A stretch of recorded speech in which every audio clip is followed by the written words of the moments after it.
press the Let's Go Live button, which means we are at that time where we're waiting for the streams to fire up on all cylinders. If you're not a regular of the program, you may want to know that we do simulcast this. We stream this all over multiple different platforms, including Facebook and YouTube and Twitter, and sometimes even Twitch works. But our home base, of course, is YouTube. So if you're not already over there, if you're not already subscribed to our channel, head on over, because we do this show right about this time every day, and it's looking like we are now live across the board. Hello, everybody. Welcome back to yet another episode of Watching the Watchers Live. My name is Robert Gruler. I am a criminal defense attorney here in Scottsdale, Arizona, part of the R&R Law Group. I'm a founding partner, and my team and I, over the course of several years, many years, have helped many thousands of people facing criminal charges through our justice system. We represent a lot of very good people who have just been charged with the crime, right? Their fathers, their mothers, their sisters, their brothers. They are good individuals who just happened to get into a little bit of a bad situation. And so we help them get through that. Now, throughout our time in practice, we have seen a lot of problems with our justice system: misconduct from police, problems with prosecutors, judicial malfeasance. We've seen political nonsense just really ruin a lot of people's lives for the wrong reasons. And what we want to do is call that out, right? And what we want to make sure that we're helping do is shine some sunlight down upon this malfeasance so that we can help establish some accountability, some transparency, and hopefully improve the justice system for you and our clients and basically everybody in the United States, so that we don't have a lot of the problems that we see here today. And so today what we're going to be doing is, of course, talking more and more about the election. We're almost done. If you recall, yesterday we checked in. We are now 10 days, 5 hours, 57 minutes and change away from November 3rd, and we are all looking forward to getting there. Last night, we did two different streams, one before the debate, one after the debate. Had a lot of fun. I appreciate if you were there with us, but today we've got a little bit more work to do. We need to get back into the issues, back into the things that I think are going to be actually relevant in the upcoming election. And we're talking specifically about today this consistent drip that we have seen over this entire week regarding the Hunter Biden hard drive. So we saw on Monday that there was some rumors kind of swirling around, and then throughout this entire week, more and more evidence has been dripping out as the campaign rolls on. And so initially, many of us were wondering, is this stuff real? It certainly sounds bad. Is there really any authentication here? Is anybody going to come out and corroborate any of this evidence against Hunter Biden? And slowly but surely, the sort of the Giuliani-Trump plan is coming to fruition. Every day, there's more information that comes out. And in fact, yesterday, literally, as we were doing the pre-debate live stream, we were in the middle of the broadcast, and people were explaining that there was a new press conference that was taking place regarding Tony Bobulinski. And we wanted to spend a little bit more time on that, because this is one of those things that it is looking like a highly credible individual is now corroborating and confirming a lot of the stuff that many people in the media were just speculating about. So we want to make sure that this story is being covered. Now, I've given a lot of disclaimers on this topic about the allegations of child pornography are very serious. If they're going to make the claim, if they're going to make the allegations, there better be something there. If this is just election year nonsense, this October surprise, just kind of low blows that we see often in politics, that's not going to cut it. We want to make sure that these allegations are not being tossed around flippantly, because there are serious allegations. Just the allegations alone can be damaging. They can ruin a person's life, whether they are guilty or not. And so that is our caveat. Now, for a long time on this channel, we have avoided talking about any of the political stuff, any of the Hunter Biden stuff, any of the Burisma stuff. But now there is actual material. There is actual evidence, which is what we want to analyze. We've discussed it previously. There's new text messages that are dripping out. There's new emails that are dripping out. And now we have a credible individual who goes by the name of Tony Bobulinski, who actually came out and confirmed this. So this story came out yesterday, that the Biden-China deal, we now have some evidence about it. We covered this a little bit yesterday. The Hunter Biz partner confirms the email details Joe Biden's push to make millions from China. Now, again, that was posted in the New York Post, and a lot of people have issues with that. They say that the New York Post is not really a credible newspaper for some reason, or that they don't do legitimate reporting. And quite frankly, they seem more legitimate than any of the other news agencies that I have been following. Nobody else is even really covering this story. We have some new information from Fox News today, but by and large, most of the other major mainstream channels have just been ignoring the story, in large part because they're saying this is not authentic, this is not credible. Well, now we have a person who goes by the name of Tony Bobulinski, who is pretty credible in my mind, and he actually gave a press conference yesterday. So we're going to dive into that in a little bit, but before we do, I wanted to just do a quick refresher on who this guy was. We saw a full statement that he put in a letter to the New York Post yesterday. Quick highlights. He said, this is my name, this is who I am. He said that he's a recipient of an email that was published 7 days ago by the New York Post regarding Hunter Biden and Rob Walker. He has been communicating with the Senate Homeland Security and Government Affairs Senate Committee. He has a long history in his family of people being involved in the Army and the Navy. He himself was a lieutenant from the Navy. He's made campaign contributions in his life, and they were to Democrats. He goes on and he says, basically the big tech media is the reason why he's coming out now. But he needs to come out and talk about this stuff. He is currently the CEO of Sinohawk Holdings, which was a partnership between the Chinese operating through the CEFC and Chairman Yi and the Biden family. So this guy was a CEO. He was brought into the company to be the CEO by James Gilliar and Hunter Biden, who is being referenced as the big guy in the May 13th email. Okay, so this is not just a random person anymore. One of the big criticisms from the media in particular was that the guy who was actually, in operating the Mac store that Hunter Biden dropped his laptop off at in order for it to be repaired, they're saying this guy's weird, this guy's, a Trump crony, this guy was the subject of Russian disinformation, and basically we can't trust anything that came out of his store, even though he had a receipt, even though he got a subpoena from the district court saying that a copy of that laptop needed to be turned over. There was a lot of smoke there, a lot of credibility in my mind just from that person alone, but the news media didn't feel that way. Facebook needed to do their fact checking. Twitter needed to, suppress information about this, which they're still doing in my mind. Every time I hop on Twitter, the name Tony Bobulinski is kind of hard to find. And I think it's because they're trying to suppress this stuff, which is another big reason we're talking about it. Anytime the news says that we're too stupid to analyze information and judge for ourselves, that's when people get fired up. I think the fact that they tried to clamp down on this story really actually amplified it because we're talking about it, and I may have otherwise ignored this story. So the point is, now we have somebody else who is a CEO of a company who is specifically brought in by James Gilliar, who we're going to talk about, and Hunter Biden, specifically to be the CEO of this conglomerate that was going to be negotiating with the Chinese. He was a recipient of the email. He's confirming it. He's indicated that he's going to be communicating with the Senate committees and so on. So is that enough? Is that going to be enough credibility for this story to catch legs? I don't know. But we do know that Donald Trump invited him to the debate last night, and he even brought up a lot of the conversations about this stuff last night. So he mentioned a few times when Joe Biden was on stage that Hunter Biden had some sort of involvement with the mayor's wife who was in Moscow. The Moscow mayor's wife was funneling $3.5 million. You may remember that from the debate. He used that number a couple times, and he talked about, the emails and all of these other things throughout the debate. And one of the takeaways, one of Joe Biden's response was that he has not taken anything from any foreign entities, and that everything that he has done is above board. It's all ethical, and that there is no basis for the allegation. So Joe Biden then referenced the letter that was put out by these 50 or so people from the intelligence community. Their position was that this, kind of smells like Russian disinformation. That letter, didn't really have any teeth in it. There was no evidence about where it came from. How do they suspect that this is Russian disinformation? Why is this not just Hunter Biden committing some form of malfeasance and forgetting to pick his laptop up, right? that's an explanation. People think that maybe it's a little bit too clean. It feels a little bit too clean, right? In October, that somebody drops off a laptop that is full of allegations of child pornography and other really bad stuff that implicates Hunter Biden and the Biden family with these connections to these other companies.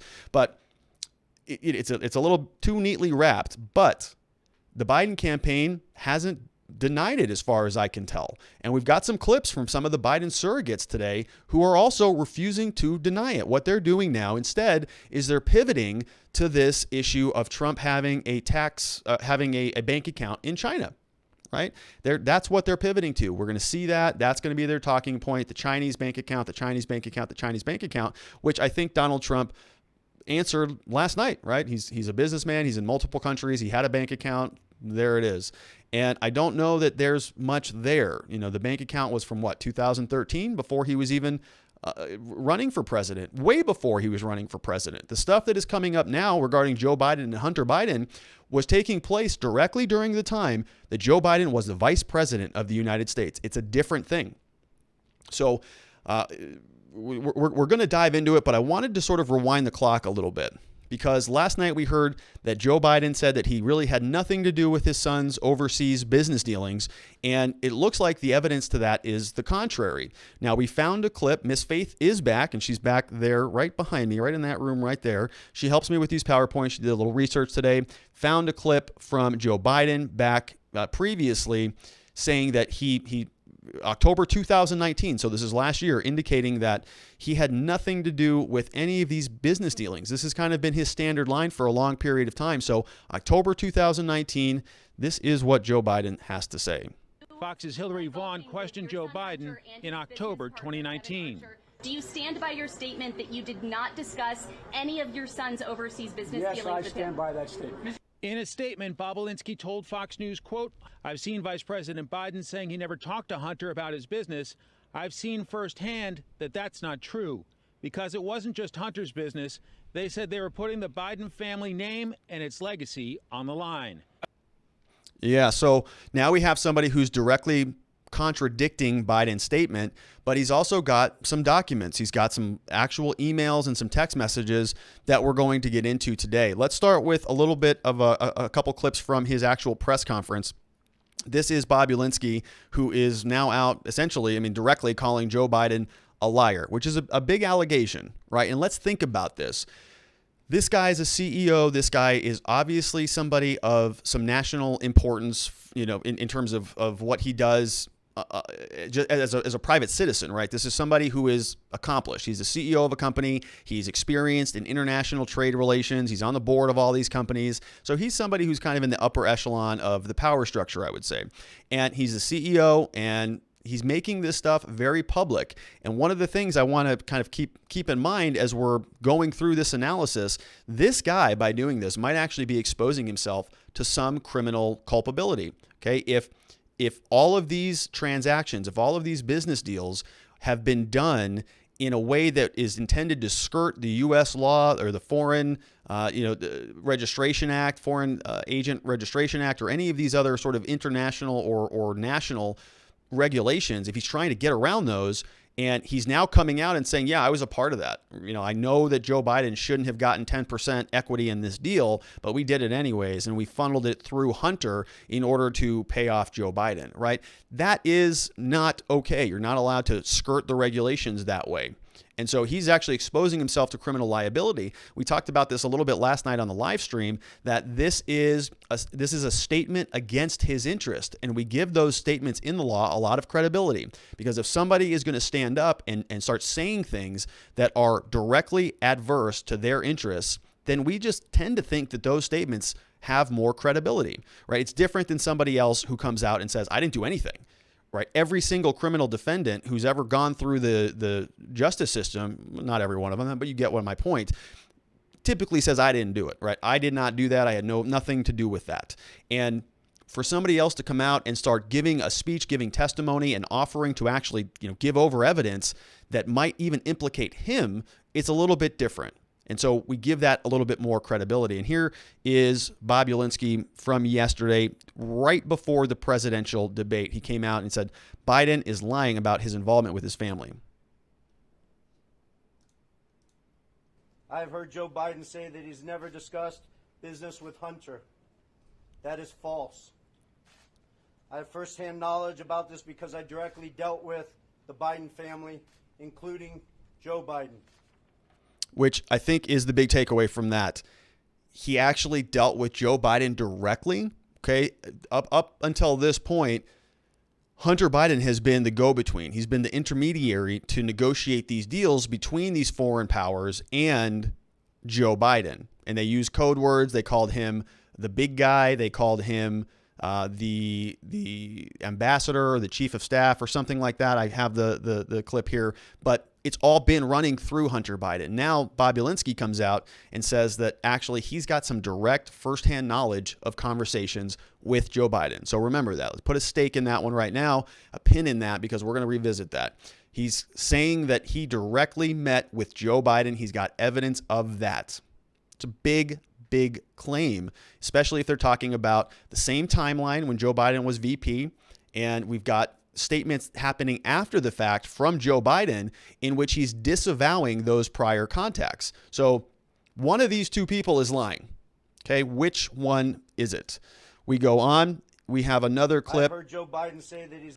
Let's see here. So here we have another clip. So Bobulinski said that he wants to set the record straight.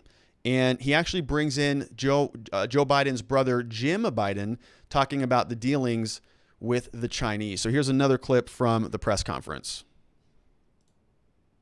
On May 13, 2017, I received an email concerning allocation of equity, which says 10% held by H for the big guy.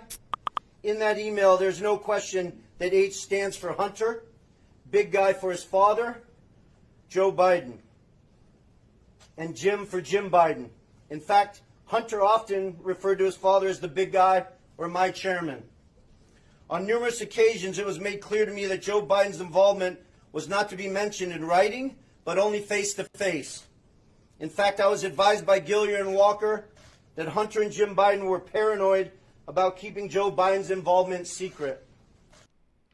Yeah, so I've seen a lot of these stories today saying that, well, no, they checked all of Joe Biden's tax returns and all of his financial statements. We've gone through it. So the narrative is that, well, no, Joe Biden came out and released all his stuff. We've looked at it. There's nothing in there. We looked through there. There's no money from the Chinese or the Russians or the Ukrainians or any of the other countries. None of that exists. It's because we looked at Joe Biden's records. Now, if Donald Trump, that idiot, would have, released his tax returns, maybe we would really see what he has. So that's the narrative. That's how they're changing the narrative. But it's misses the mark by about 1,000 miles. Nobody's claiming that Joe Biden was the one who was just funneling all of this money into his bank account. Nobody is claiming that. People are claiming that it was funneled through Hunter Biden and it was sort of held in trust. And that there's, Joe Biden has, the sort of the mansion that we've seen floating around. He's got a lot of things. He's got, lives well, has a nice lifestyle, doesn't worry about money.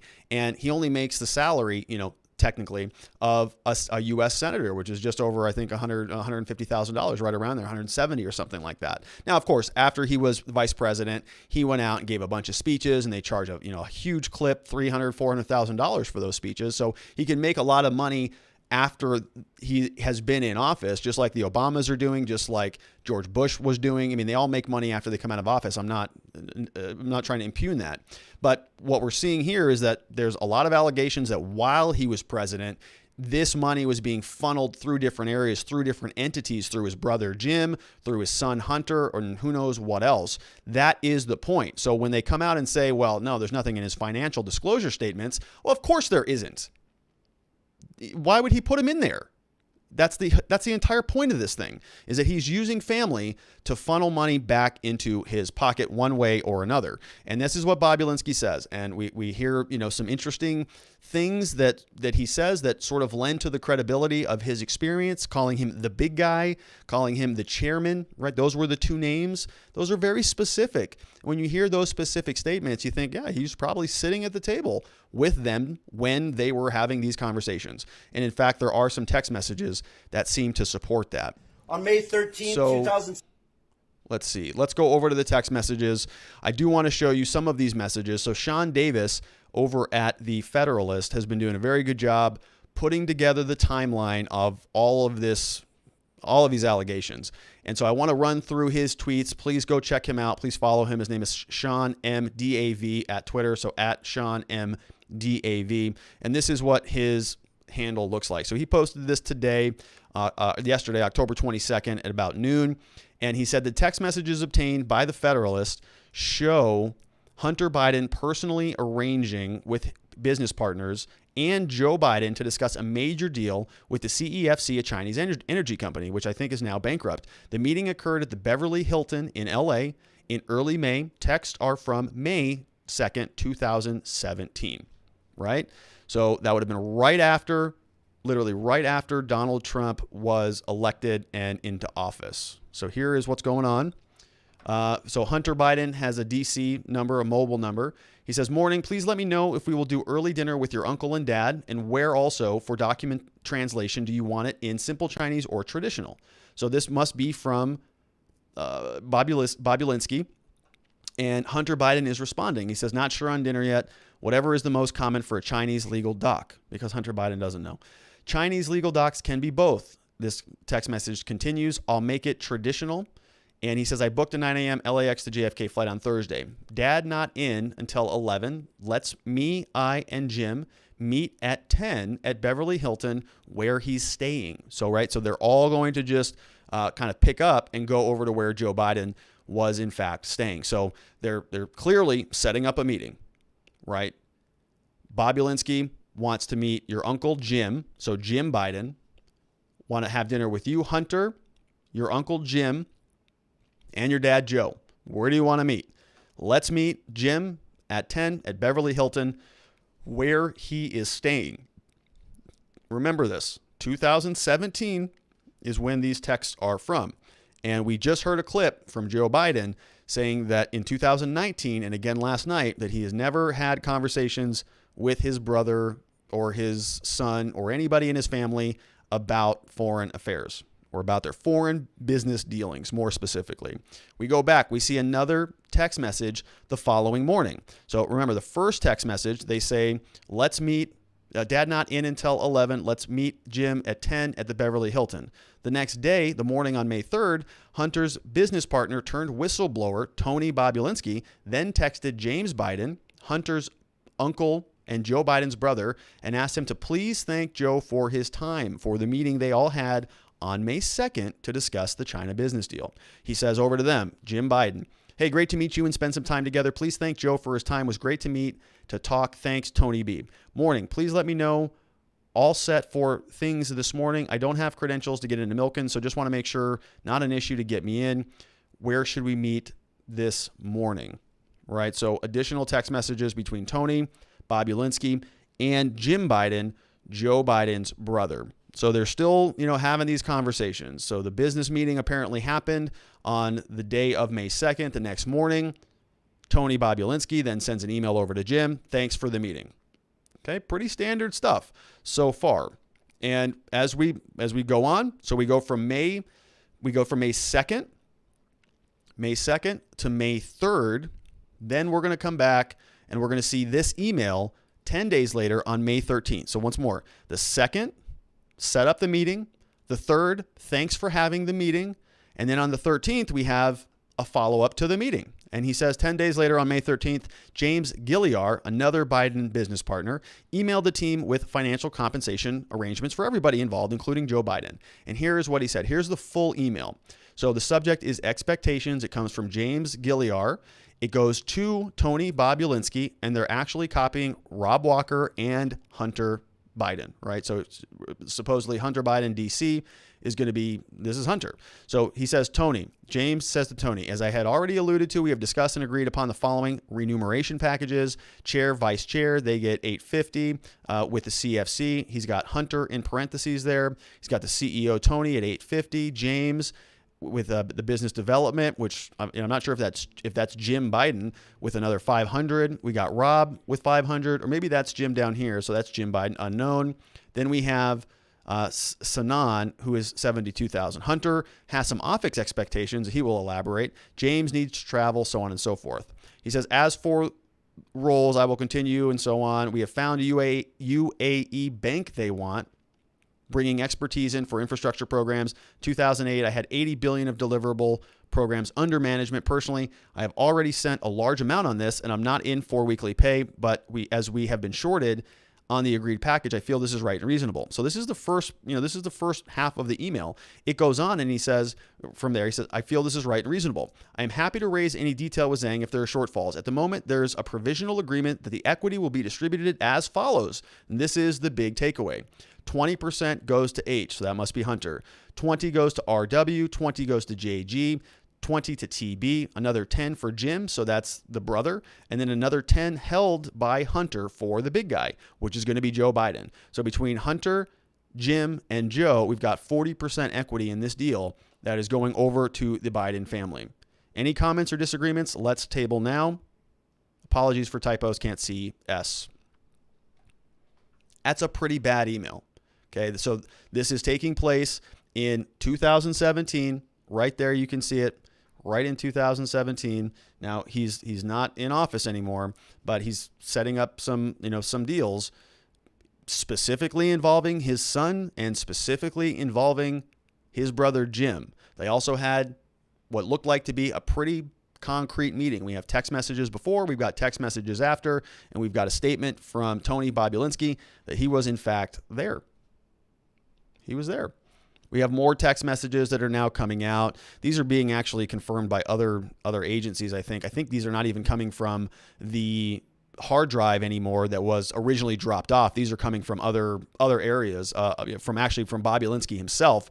We see Mike Emanuel, who's over at Fox News. He says, in May 2017 text, Tony Bobulinski is warned by the business partner, James Gilliar, don't mention Joe being involved. It's only when you are face-to-face. I know you know that, but they are paranoid, which I'm told is a reference to Joe Biden. He says, ask if they have a recommendation or if I would do it short-term if needed. But maybe he feels better if Hunter puts their friend with no power but reporting comms. Don't mention Joe being involved. It's only when you are face-to-face. I know you know that, but they are paranoid. Another text message exchange from about a month later in June 2017 says that Hunter Biden was ranting to his business partners about not wanting to sign over my family's brand, the keys to my family's only asset, to Tony Bobulinski, warning foul language. So this is Hunter Biden now negotiating back over text message. Again, these are allegations, and these have not been confirmed, other than they've come from somebody who, in my mind, is pretty credible, which is Tony Bobulinski. He says, BS, James, all around BS. Explain to me one thing Tony brings to my table that I so desperately need that I'm willing to sign over my family's brand and pretty much the rest of my business life. Read the effing documents, people. It's plain effing English. Why in God's name would I give this marginal bully the keys to my family's only asset? Why? Should I cite 20 different clauses and 5 different documents that say Tony owns and controls and manages and parcels out and lords over me everything from my right to work to my right to an opinion? Don't get it, James. I could have had 10 more impressive people negotiate on my behalf, in capitals. Tony doesn't even stoop so low as to tell me, and he just goes on, right? He's just rambling off, pretty upset about this. And, right there, I mean, it's very, very consistent with everything else that we have heard, right? That Joe Biden and his whole family is sort of investing into these types of business dealings, and they're making these arrangements on the back of Joe Biden's time in office, and probably the presumption that he may be in a position of power again. So he's engaging in these deals, and Hunter Biden obviously didn't like some of the rules, some of the clauses that were in place, some of the contractual obligations that they wanted him to abide by. And so you can see right there, this looks like there was a pretty big falling out between Hunter Biden and Tony Bobulinski, right? Hunter Biden is very angry. He's ranting off in this long text messages saying this is ridiculous, and Tony's full of S. And that is not inconsistent. Like, that's exactly what we would think happened. Tony Bobulinski comes out and he says, all right, screw him. I'm just going to, decimate the entire Biden family and their entire campaign, maybe because of this falling out, right? I don't know if this deal went through or not, but they were certainly talking about it. And based on Hunter's email or text messages right here, it looks like this whole thing may have fallen apart because of, some disagreements. And what Tony may have been trying to do is actually, make this thing I would say, legitimate, make it lawful. And that may have been the reason why he put all of these additional clauses in, so that Hunter and Biden and Jim and Joe couldn't actually, cross certain boundaries or do certain things. We call it arm's length when you're dealing with contract. You want to be at arm's length, so there's no ethical problems or conflicts of interest taking place. So if Tony Bobulinski was trying to establish that in this agreement, Hunter Biden may have come through and said, wait a minute, I don't want all these rules. I don't want all this control. There's nothing, I'm not reporting to anybody. Leave me alone, essentially, which is kind of how that email reads to me. But again, that's sort of speculation. But the emails don't look good. It looks very consistent with everything else that we have been seeing. And now this is coming from a separate source. So Tony Bobulinski is actually now releasing these documents. So the FBI has a hard drive. We've got Rudy Giuliani who has a hard drive. They turned over another copy of this stuff to the Delaware police, who then forwarded back over to the Attorney General. They didn't even look at it before they sent it over to the FBI. Now we've got Tony Bobulinski, who's going to be actually working with the Senate committees that are investigating this. And so this is all coming to a head. There are a lot of eyeballs on this, and now there are a lot of names, companies, other individuals who can all corroborate this stuff, all coming to the top of the fray here. We've got some more coverage on this from Catherine Herridge with CBS. I happen to think she's outstanding. She does very good reporting. I follow her. She seems to always have, good information, and the scoops are pretty consistent with her. So if you're not following her, check her out. She just posted this morning. She said, now, Senator Ron Johnson's statement regarding Bobulinski and the FBI interview. It reads, Washington, this morning, lawyers for Tony Bobulinski informed the Senate Homeland Security plus the Government Affairs Committee plus the Senate Finance Committee that the FBI asked his client to sit for an interview today. So the FBI supposedly was interviewing Tony Bobulinski today, and they told everybody in the Senate about it. In addition to providing copies of his phones, consequently, the interview scheduled for this morning has been postponed. Oh, so that didn't happen. Mr. Bobulinski has agreed to honor his commitment to sit for an interview in the near future with the committees. I appreciate the FBI has a job to do. I'm glad they are finally taking an interest in these concerning financial matters regarding our communities that we have been investigating for months. I expect Mr. Bobulinski will speak with our committee and fully share his insights into the family business dealings. This is the actual statement from Senator Ron Johnson. It looks like here this morning. They were supposed to sit for an interview, but it's been postponed. He is going to come back. And yeah, we already read all that. So you can see that from the Homeland Security and Governmental Affairs Senate Committee, Senator Ron Johnson.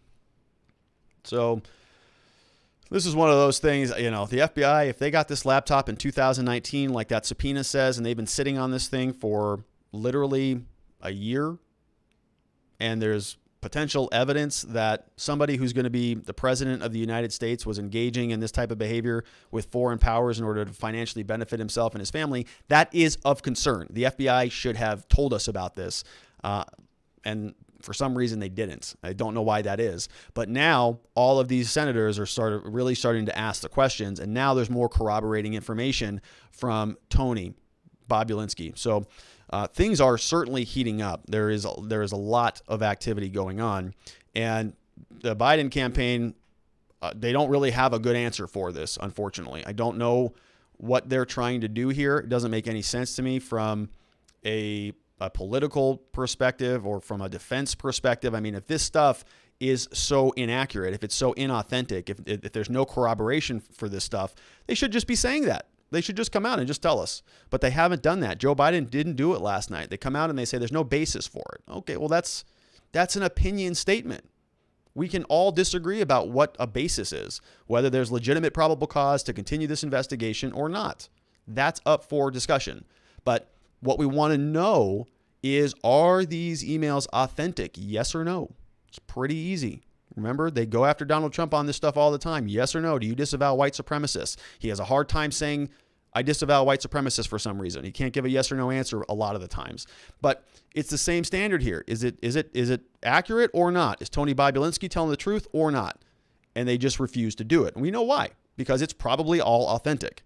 And if they come out and say that, that's the end of the campaign. And by trying to just take the sort of allegations and reframe them into the China tax bank account deal, I don't think that's going to work, quite frankly. Here is a statement from Pete Buttigieg. I think that's who this is, right? Pete Buttigieg, who was in the primaries as an opponent of Joe Biden, and none of this stuff came out during the primaries. Joe Biden, if it did, maybe he wouldn't even be the nominee. Maybe Pete Buttigieg would have been the nominee, or somebody else would have been the nominee. But here he is on Fox News, which good for him for going on that channel and actually taking the questions. But he's going to be in this conversation with Brett Baer, and Brett Baer is trying to get him to answer a question. Is this stuff, how are you going to be responding to this? Is it legitimate or not? And watch what he does. He doesn't answer the question at all, and he just flips it right over to the China tax, bank account, the China bank account, for whatever reason. But here it is. This is, I think, the technique they're going to be using moving forward. This is not, criminal defense. It's not substantive defense. It's just not answering the question and pivoting to a different response. Let's see what he has to say. Just to be clear, you're saying that this former lieutenant, Bobulinski, is lying about these emails and texts? Isn't that authentic? It's not even clear. It's not even clear what he's claiming adds up to. Yes, it is. He's kind of saying, "Oh, there are questions," that which Joe is what Biden they love to was do. If you want to ask all questions, this business deals. let's ask. If they want to make this about the business deals of a government there it is. official, Watch. let's talk about the President of the United States having a secret Chinese bank account. That's not like, something somebody That's said not what you're they used asked. to work with somebody related to the president in an email. That's a matter of documented fact. And they won't even tell us what bank it's with. Does that bother Americans? I'm pretty sure it bothers Americans a lot more than what they're trying to whip up for the last 12 days of this election season. Well, I'm pretty sure. No, you're wrong on that. It actually does matter. People are pretty upset about this. There's a lot of smoke here. The China bank account, that's from 2013, I think the allegation was, from Trump's tax returns, which I believe were also illegally obtained. It's not okay to go just pull somebody's records. So they're taking illegal documents and they're spamming those around, and they're just, they're really trying to refocus this conversation on Donald Trump's China bank account, which, okay, that's fine. If it's a legitimate issue, if anybody's alleging criminality because he had an open bank account, I'm okay with that. I'm okay investigating that. What is the allegation, Pete, about what the problem is there? Are you claiming that he was funneling money illegally from the Chinese into this Chinese bank account or from other foreign entities? If they want to claim that, then they can go bring some evidence. But the fact that there's an open bank account in another country for a man who has an enterprise that expands across the entire globe is not surprising to me. Now, if that bank account is full of millions of dollars of money that was negotiated under the guise that Donald Trump would exploit his position of power in order to make these deals happen, we all want to investigate that. All of us, myself included. It would be disqualifying. If Donald Trump is just siphoning money off of these international trade deals, he should not be the president anymore. He should not be reelected. We would all like to know that. But that's not what Pete Buttigieg said. That's not what any of the people are saying, because there's no evidence of that. They're just saying that the existence of a mere bank account is enough. That's it. That's enough. And people are upset about a bank account existing on some paper in a bank in China. And they want to know what bank and all this stuff. Maybe they should know. I'm okay with them knowing. I'm okay with Donald Trump answering those questions and saying, yeah, it's a bank account. Go look at it. I have tons of bank accounts, but there's no malfeasance taking place. If they want to apply the same standard, in this case, they're saying that just the fact that a bank account exists is a problem, and Pete Buttigieg comes out and says that Americans are going to think this is a big problem.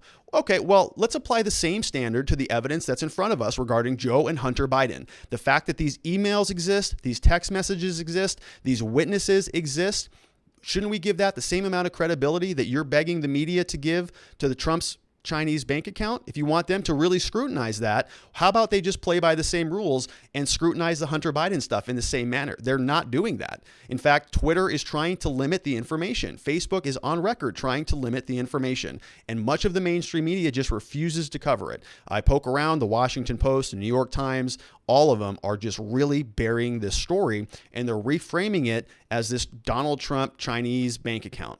It's a total double standard. It's intellectually dishonest. It's not answering the question.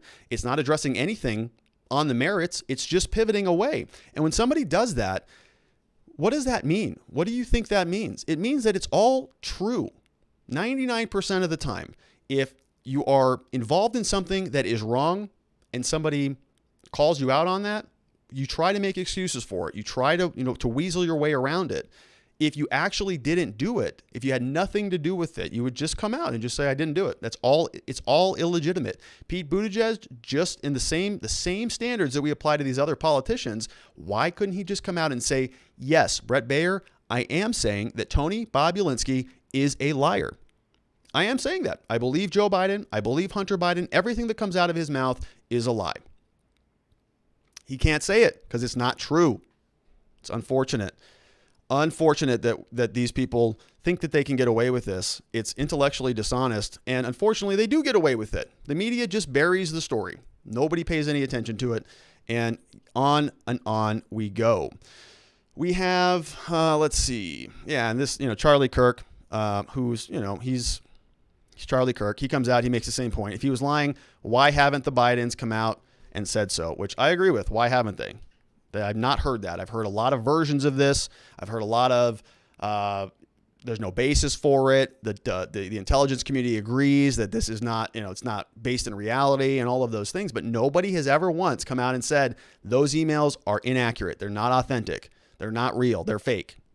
They love to throw around the term fake news. Everybody's fake news every now and then. Facebook has fact checking and Snopes and all of these different things saying everything's fake news, but they can't come out and just answer, some simple questions. To me, what they're putting out is fake news.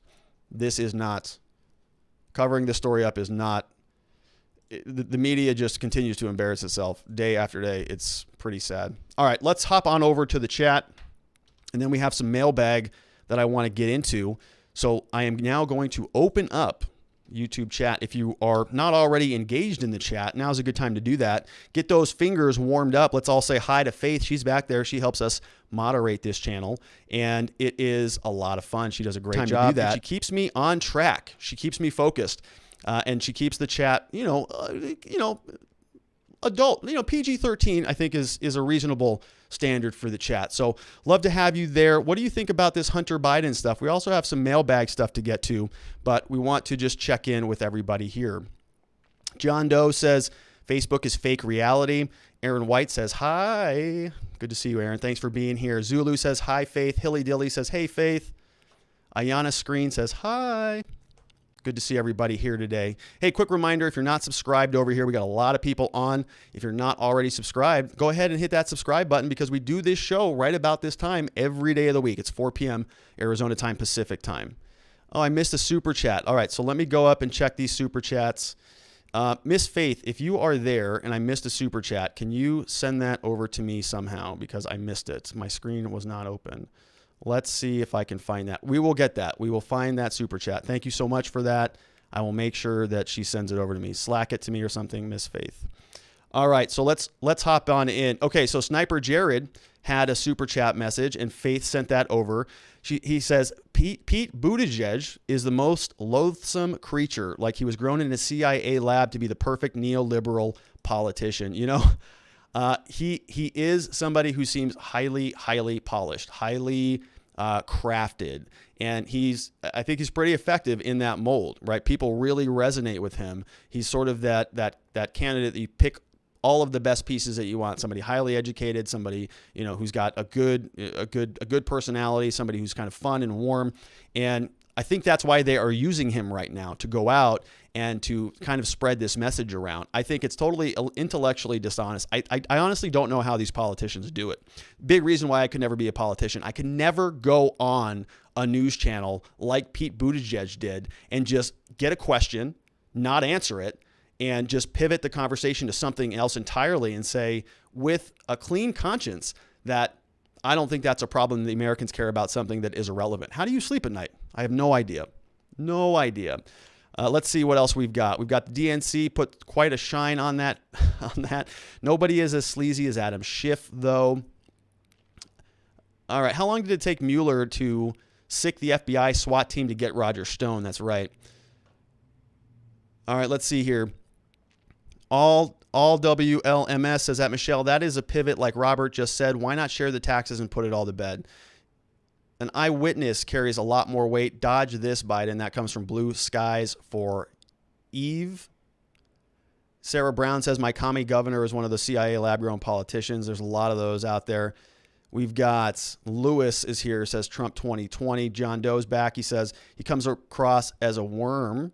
Other than Sank, Pete is the literal counterpart of Ben Shapiro. That's a good analogy. Yeah, that is a good analogy.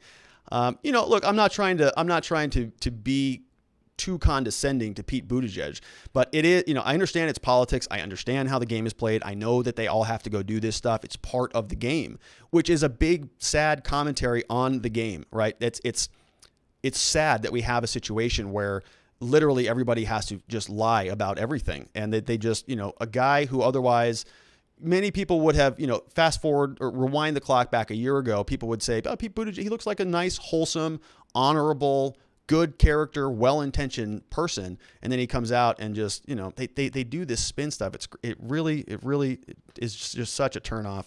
Andrew Yang should be the next president. Of the Democrats, I really liked a lot of Andrew Yang's ideas. I thought that he was an interesting fellow. Didn't agree with a lot of it, but it was interesting. And I like people who try interesting solutions, not the same old stuff, the same old, political nonsense that's been going on for so long. And it's the same talking points. It gets really, really old. Pete Buttigieg will survive somehow, says Zulu. Hunter Biden gives corruption a bad name. Funny how you complain about liars, yet how many lies has Trump told? I agree with that. I've said that on this channel. Trump is not an honest and fact-based individual. There's no question about that. Donald Trump doesn't come out there and try to make sure all of his statements are accurate and truthful. We all know that. But Donald Trump is sort of directionally right, and to have him come out and sort of, just sort of drop talking points like Pete Buttigieg did and just like literally answer a question and then not answer it. This is such a black and white issue in my mind. We just need to know yes or no. Do you think it's authentic or not? When Donald Trump wouldn't answer on the white supremacy question, I came right here on this channel and I was like, what are you doing? This is not okay. America wants to know yes or no. Do you disavow white supremacists? Can you just answer? Yes or no? It's the same standard. We want the same standard applied to Pete Buttigieg. So because right now Hunter Biden and Joe Biden are in the focus on this thing, I think all politicians should be held to the same standard. They should all answer, directly on these issues because we know what they're trying to do. They're trying to run out the clock, and it may very well be successful. Let's see. Kevin Rhea says, I'm brand new to your channel. Awesome content. Thanks, Kevin. Good to have you here. What can we do to stop the censorship? Should we sue once Section 230 is rewritten? It's a good question. I haven't done a deep dive into Section 230. It is something that is, obviously very relevant, and I'm interested in it. And I would love to know, what some of the pros and cons are. I may do a deeper dive into that, but it's just not. I don't know that more government is the answer. So in my mind, I think a lot of what the government is doing is sort of propping up these big social media conglomerates, these big tech companies through this sort of corporate kind of welfare system where they have a lot of impunity. We have the network effect, which means people don't want to leave it. And it's a complicated issue. I am typically less in favor of government solutions. I think the government just typically screws stuff up. If you want to open up liability to Facebook and to Twitter, I might be okay with that. I'd have to dive into it further. It's a good question, but I just don't have a good answer for you. Let's see. We've got Savannah Ray, who says she's a new subscriber. Good to have you here, Savannah. Thanks for being here. What exactly does Biden mean by contact tracing? How will they accomplish this? And where is Hunter to defend himself? So I think Joe Biden, when he's talking about contact tracing, it's in the context of the coronavirus, so that if you bump into people, you sort of are able to trace your progression throughout society. So everybody, they've talked about doing this with your cell phone, so that your cell phone has this secure key that always is rotating and you can't identify you, but it sort of picks up other people's keys just from walking around through Bluetooth. And then you have this big pool of keys. And if one person gets sick, then they notify that key that person is sick, and that key they can cross-reference with all of the other keys that it's been in contact with, and so they'll notify you, and that's sort of the quick and dirty on contact tracing. So they'll be able to notify everybody who's been in contact with that person that they were around somebody who had coronavirus, and then they get notified and they take the proper precautions. Where is Hunter Biden? As to the second part of your question, I have no idea. No idea where he is, and we'll see if he ever actually speaks up. We'll be very curious. Trump pivoted from every moderator question asked last night. We have, that comes from McLovin. We have Shalhoun says, FYI, there is a candidate running that isn't corrupt, Howie Hawkins 2020. Not sure who that candidate is. What's Up Canada says Hunter's apparent lapse of judgment appearing self-destructive may actually be self-preservation. He's out now. Troubled, angry child syndrome. We have Richard Douglas Helms, who says transparency is not a Democrat tradition. Selling out America is Democrat sedition. So Greg Buster hopped in. He said, only open this stupid video to dislike. Going back to reality now. Good to have you, Greg.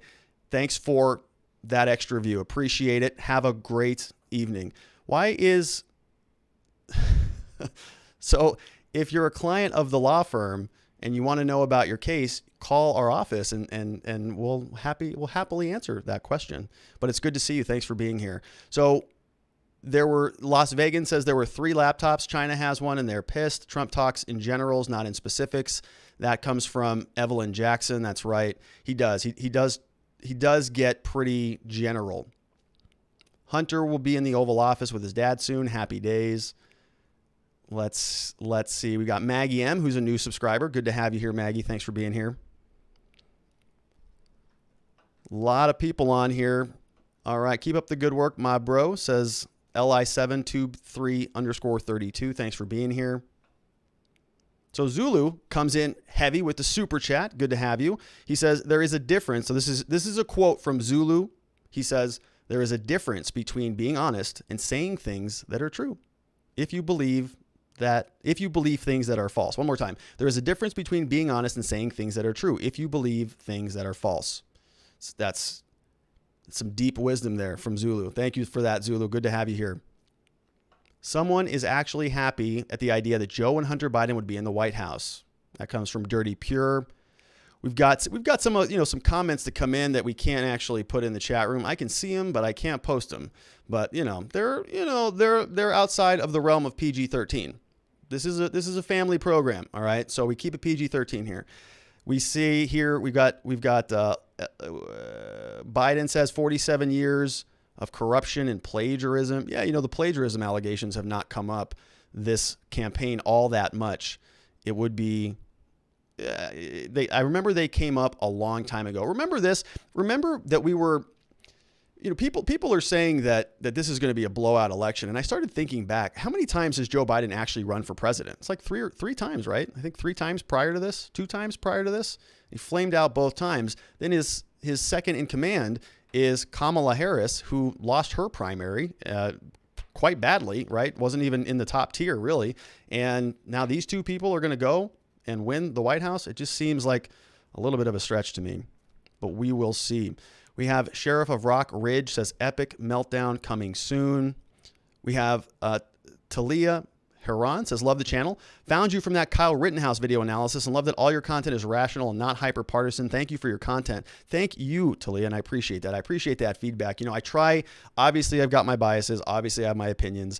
I really try not to be a sycophant for one party or the other. I'm pretty upset with both parties, quite frankly. So that means that they both get criticized, but we are a law firm and a criminal defense channel, and there are a lot of issues I have with the Democratic candidates and their records on criminal justice reform. I have a lot of issues with it, and we actually saw some of that last night. Joe Biden came out with his mea culpa, saying that, yeah, you remember some of those bills that I passed in the 1980s? Those were a mistake, and he did his very best to actually sort of lower the expectations on that. He tried to make it that it wasn't his mistake. He said the Senate bill was passed 100-0. Everybody wanted it, so I was wrong, but everybody was wrong. Therefore, I'm less wrong. So sort of shielding the blame on that, which was totally disingenuous. Remember, a short time thereafter, he was the author and the major sponsor of the 1994 crime bill, which came after those other bills. We did a deep dive on that analysis.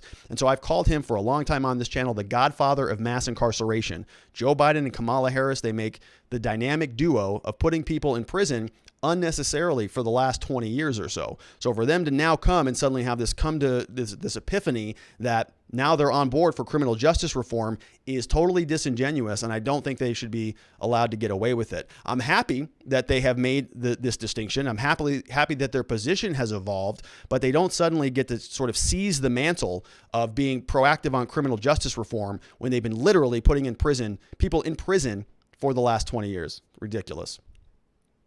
We got Marine 2007 who says, do you think that if people from the Rust Belt actually tuned in are mad at Biden about phasing out fracking, think they'll still vote for Biden? So yeah, this was one of those things, the fracking conversation is not something that I have a lot of familiarity with. I just don't. And I mentioned this yesterday during the post live stream where we were talking about specifically this fracking question. And I just said, I don't know much about it. Honestly, I live in Arizona. We don't have any fracking. We don't have any oil. We have a lot of cacti and we have a lot of hot weather. We've got, an illegal immigration type of issue, but that's it. The real big issue of all these people from California, from other parts of the country are coming here is really, I think, one of the bigger issues in my mind.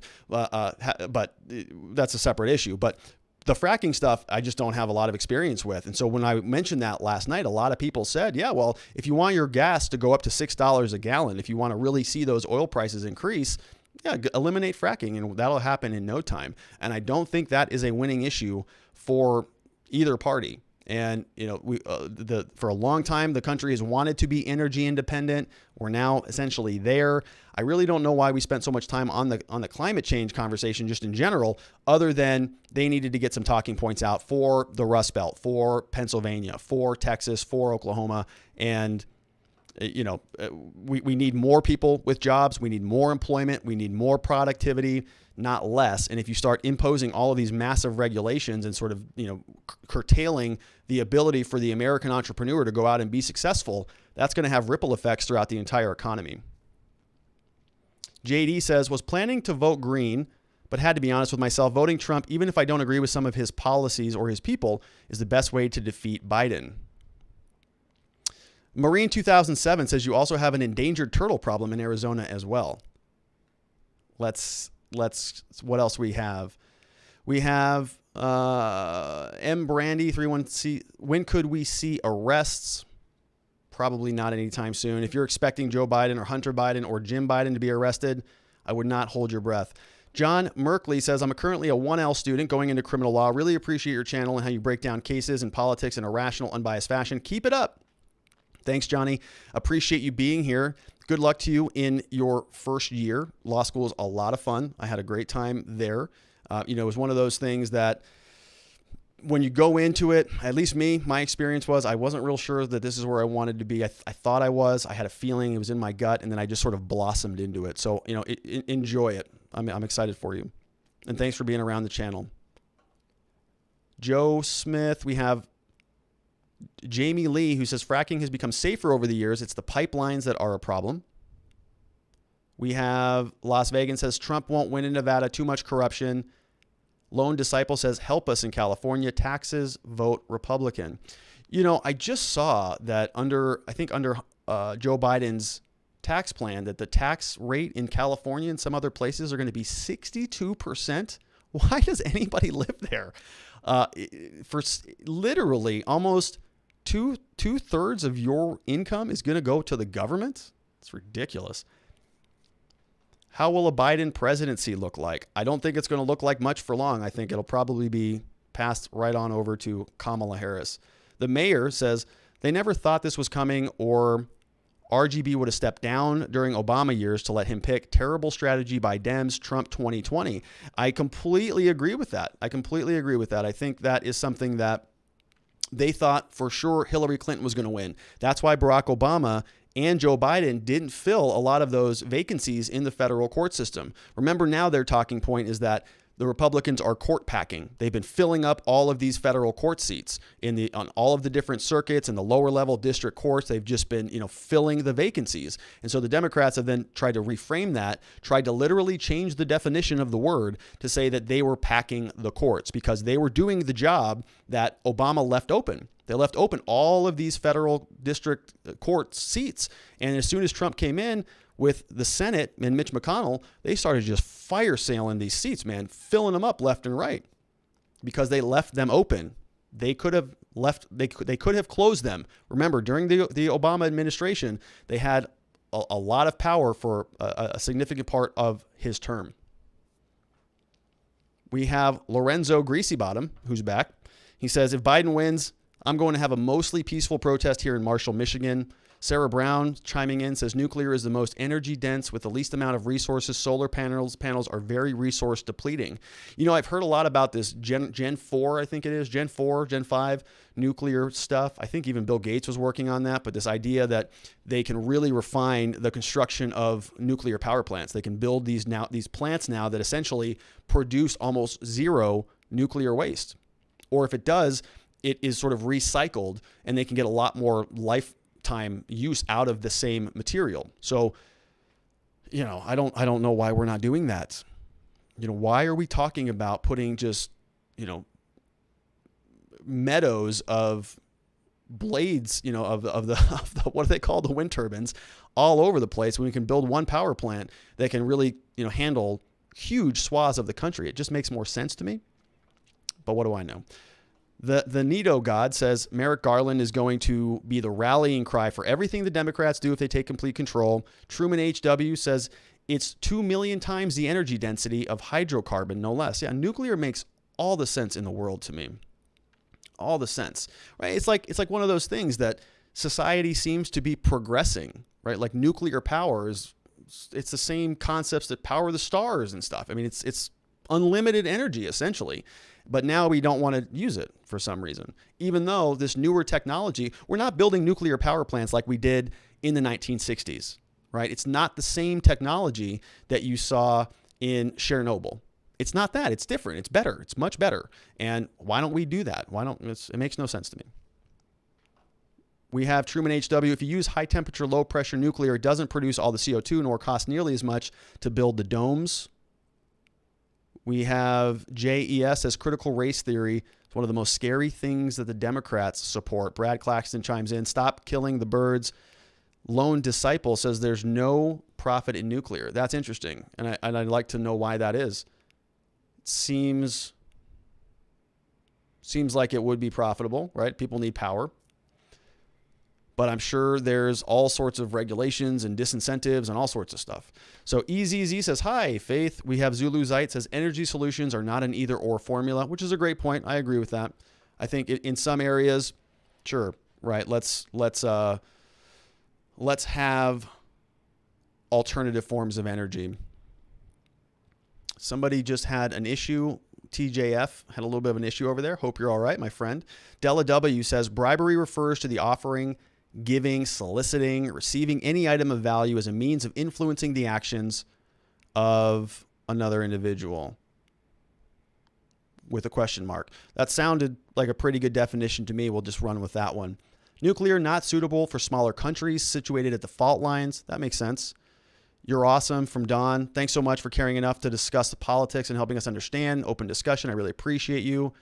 I really hope you think about helping our college community out. So we are, hey Don, yeah, I mean, we are actually, I actually have drafted, I give public presentations at different treatment centers around the Valley and different areas. I'm always interested in, speaking and helping out other groups of people. So whatever that looks like, if that's something you wanted to send us an email about, please do. Send it to tips@rrlawaz.com, tips@rrlawaz.com. So Tim Bola says, what do you think about Trump having to respond to a reporter with, what do you mean we can't prove it? We have the laptop. So I didn't see that. That must have been the 60 Minutes debate with Leslie Stahl. I saw the headlines about it, but I didn't actually see the walkout. And I was wondering what actually happened there. You know, those things to me, if it's just sort of a blowout and there's nothing really interesting to take away from that, it's not something I pay a lot of attention to. But I do think that we've seen this narrative over and over. We just saw it from Pete Buttigieg, right? Pete Buttigieg, we just saw him hop on that camera and say, we don't even know what these allegations are about. We don't even know. What is Tony Bobulinski saying? It sounds weird. It's this, which is the wrong technique. We have seen this for long enough now that there is enough information to at least come up with a plausible allegation. The allegation is now legitimate. The big reason I was not covering this story for a long time on this channel is because it was mostly rumors. It was mostly, angry Republicans saying that Joe Biden is the worst corrupt vice president ever, right? Just that statement. That statement is not evidence. That statement doesn't have any bearing to me. There's no documents. There's no, formal investigation taking place. In law, we require evidence. There wasn't any, which is why we didn't talk about it. Once we started to see evidence come out in the forms of text messages and all sorts of other information, specifically the emails, specifically now we have a witness. Now we've got, dates. We have a subpoena from the district court. We've got the FBI confirmed to have this laptop. Now we have some evidence that we can review. So the media trying to come out and now use the same tactic. Originally, they were saying this is all just in the ether. We have no idea what any of this stuff means because it's a rumor mill. That is not the case anymore. So when Pete Buttigieg hops up there and says, well, I don't know what they're talking about. Nobody knows what they're talking about. That's the old defense. That doesn't work anymore. Now we have some concrete evidence that does need to be addressed. Brett Baer could have just said, yeah, well, the allegation is that Hunter Biden was funneling money to Joe Biden through these foreign entities. Yes or no? Is that accurate? Are you calling him a liar? Yes or no? And they refused to do that. He just said, we don't even know what we're talking about. Oh, by the way, Trump, China, bank account. That's going to be the new 3 words that we get. Lee Nelson says Biden's lawyer asked for the laptop back. I saw that email and I saw that claim from Rudy Giuliani.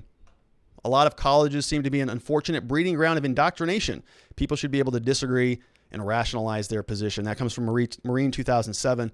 Totally agree. I went to college a while ago, and it was a bad situation then in terms of the indoctrination. I'm sure it's worse now.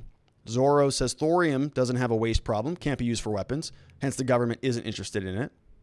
McLovin says yesterday we discussed the problem with the laptop changing hands and how it compromises the evidence. How does that not apply still?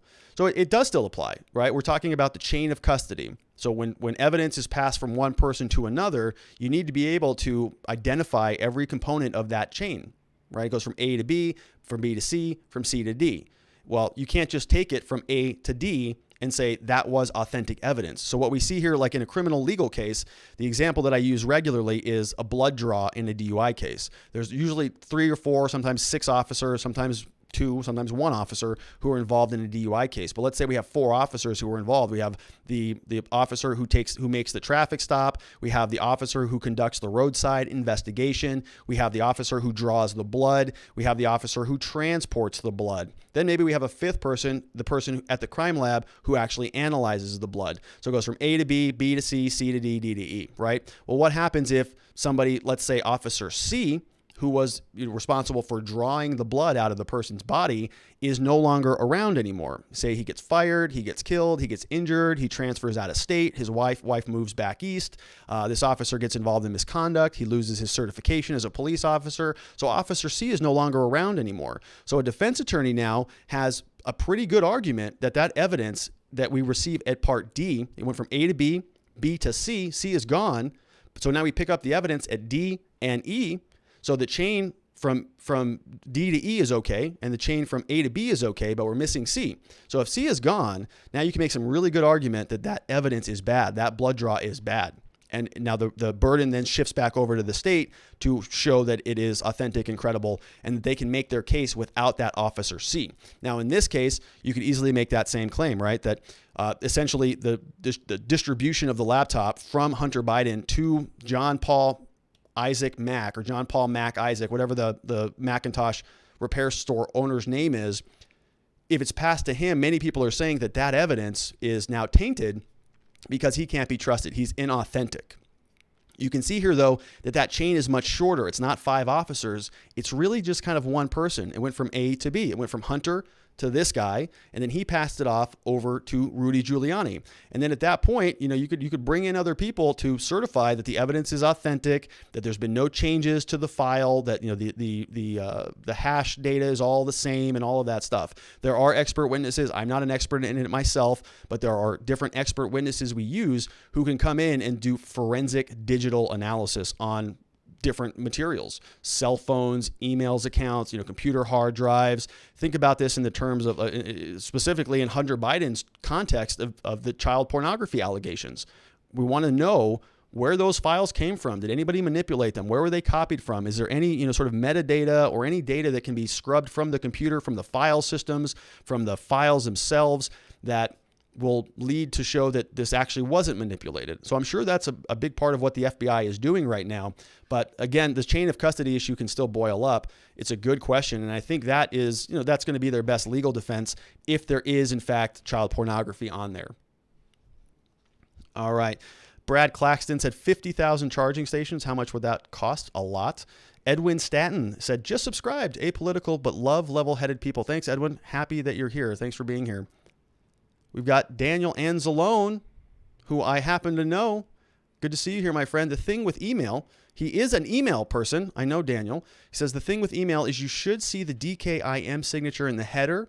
It should be pretty clear-cut who originated the email, unless it was sent using generic free mail server or just not signed. Yes, so Daniel Anzalone coming in with the technical knowledge. Thanks, Daniel. And that's sort of what I was thinking too, right? You would want to see more information about this stuff from the actual files. And this was one of my criticisms about Rudy Giuliani.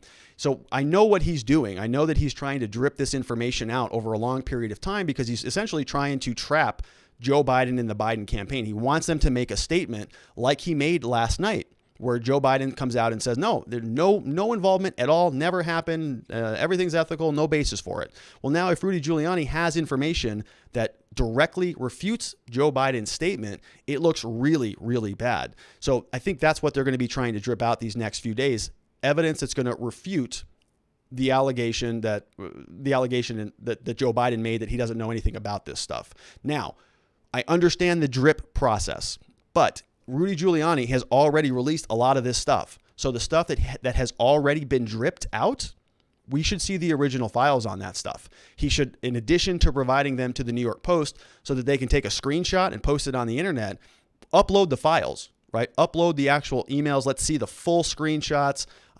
Give them copies of everything so that we can have individual people corroborate that, just like Daniel was talking about. Let's see the DKIM key and let's take a look further in depth, specifically about what is happening. We've got, don't forget Cooney. Yeah, so Canadian Bacon says Cooney. Cooney, remember, was the person who is in prison. Bevan Cooney, if I remember his name. He was actually in prison, who gave access to his entire email account. So we've got another corroborator. And then there was some evidence that he was actually moved from one facility to another facility. Many people are thinking that he may have been moved into protective custody as a result of him revealing additional evidence that goes against the Bidens. Remember, there is a lot at stake here. Excuse me, a lot of money too. All right, why did it take so long for this to come out? I don't know. The Bidens being linked to pedophilia isn't a new revolution. It's just mainstream now. For those who have never worked abroad, the first thing you do is set up a bank account. You need to pay for things, and people do not want to check from 5,000 miles away. Yeah, that makes sense, right? If you're going to be doing business in a foreign country, you're going to need to use their currency. You're going to need a bank account. Zorro says, email is so insecure, goes through a dozen of hops, all in the clear. Teresa says, Hunter is Q. Ooh, that would be a plot twist. That would be like a M. Night Shyamalan movie. Q is Hunter. Yeah. Well, we'll see. Well, listen, everybody, I really love these live streams. I think it's about that time on a Friday night for us to wrap this baby up. I do want to thank you all for being here. I had a great time having another live stream with you. As a quick reminder, if you're not a regular here, we do these every day. It's at 4 p.m. Pacific time, 7 p.m. Eastern time. We do these live streams. Traditionally, we talk about criminal justice issues. So we've covered a lot of the George Floyd stuff, Breonna Taylor, Kyle Rittenhouse, did a deep dive on that. We've talked about the Matthew Doloff shooting, the Ghislaine Maxwell, all of them. We've got a whole list of cases that we follow here to help break down and decipher a lot of the news. So we would love it if you subscribed and joined us again for the next show, Monday through Friday, every day of the week. We do these. And then on occasion, when I have the availability, I like to sort of do deeper dives into other topics. If you want to be in touch with the show, send us an email. Send it over to tips@rrlawaz.com. Those go directly to me, and I read them. We are going to be starting a mailbag portion of the show where we'll be actually answering questions that come in, because it gives you a little bit more time to sort of flush out your questions. So if you want to send a question over there, please do that. Would love to answer those. And again, once again, subscribe it. Oh, by the way, if you can share the show, that'd be awesome. A lot of our videos get age restricted because of the nature of the topics. Talk about criminal justice reform. You talk about people getting killed. So they just get age restricted, which means they don't show up in the recommendations. They don't show up for other people. They're not suggested to watch next.